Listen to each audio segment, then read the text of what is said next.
మీ పిల్లలకు బయట దొరికే బిస్కెట్స్ ఇస్తున్నారా? సో అందులో షుగర్స్ ఎంత ఉంటాయో మీకు తెలుసా? అసలు 30 to 40 grams ఆఫ్ షుగర్ ఉంటుంది. అసలు అంత షుగర్, మైదా, అందులో కలిపే ప్రిజర్వేటివ్స్ అసలు మంచిది కాదు.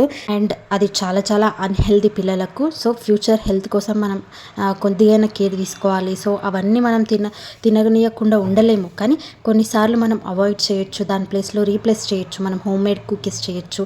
అండ్ ఇలా హెల్తీ కుకీస్ కూడా బయట దొరుకుతూ ఉంటాయి. సో మీరు ఇలా అయినా సరే తీసుకొని మీ పిల్లలకు హెల్దీ ఆప్షన్ మీరు ఇచ్చిన వాళ్ళు అవుతారు. అండ్ హెల్దీ లైఫ్ స్టైల్ని మీరు ఇచ్చిన వాళ్ళు అవుతారు. సో ఖచ్చితంగా ఇలాంటివి ఇప్పటి నుంచే అలవాటు చేయండి. సో ఖచ్చితంగా నెగ్లెక్ట్ చేయకుండా మంచి హెల్దీ ఫుడ్ అయితే ఇవ్వడానికి ట్రై చేయండి. ఇందులో జాగ్రీ ఉంటుంది. సో మిల్లెట్స్, జాగ్రీ, జోవర్ ఇవన్నీ ఉంటాయి. సో చాలా హెల్దీ అయిన బిస్కెట్స్ అనమాట. నేను మా పాపకు చిన్నప్పటి నుంచి యూస్ చేస్తున్నాను.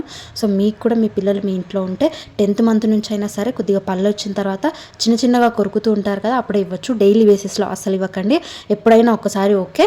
అండ్ జర్నీ టైంలో చాలా హెల్ప్ అవుతాయి ఇవైతే. మనం బయట ఫుడ్స్ అవి ఇవి ఇవ్వకుండా ఇలాంటివి కొద్దిగా మనకు హెల్ప్ అవుతుంది అనే చెప్తాను. అండ్ జాగ్రీ బిస్కెట్స్ ఇలాంటివే ఇవ్వండి. లేదు మీకు ఇంట్లో చేసుకొని ఆప్షన్ ఉందంటే ఇంట్లో చేసుకొని అయినా పిల్లలకి పెట్టచ్చు. నాకైతే ఈ బిస్కెట్స్ చాలా హెల్ప్ అవుతాయి. మీకు కావాలనుకుంటే అమెజాన్, ఫ్లిప్కార్ట్లో కూడా అవైలబుల్గా ఉన్నాయి. వెళ్ళి పర్చేస్ చేయండి. Thank you.